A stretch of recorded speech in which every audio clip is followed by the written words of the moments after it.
All right, so a topic we get asked a lot is about Social Security disability income. And folks want to know, can they keep their benefits and have their Social Security disability income? So Derek, as an Airbnb host, can you have your Social Security disability income and be an Airbnb host at the same time? Yeah, definitely. So it really depends. So what happens is the two tax forms that you want to file if you're an Airbnb host is either Schedule E or Schedule C. Schedule E is more or less rental income, so if you have a long-term renter, that you typically want to go on that form.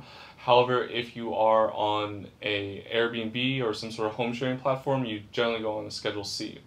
The thing with Social Security is that they'll look at your Schedule C income. So if you are an Airbnb host and you made more than, I think it's around $900 a month, and all that goes on your Schedule C, then you generally cannot keep your Social Security. However, if you put it on a Schedule E, then there is a little bit more legroom.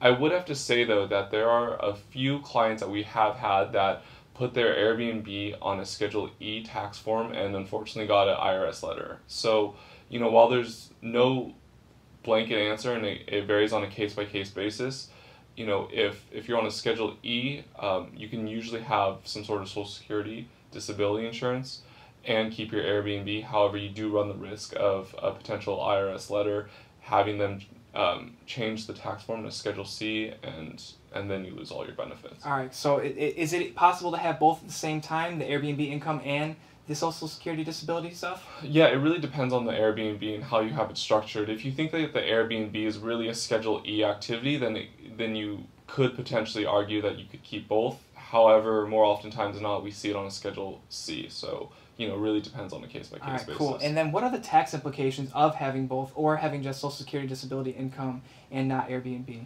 So the true risk if you have Airbnb and Social Security is that if the IRS comes back and they say, your Airbnb should be on Schedule C, they disallow, they go back and they disallow your Social Security, and then they slap on, you have to repay back your disability and potential penalties and interest. So that is probably the biggest risk without a doubt of having both. Gotcha. Okay, cool. Well, if you have any questions, viewers, how can they get a hold of you, Derek, to ask you any questions about this? Yeah, definitely.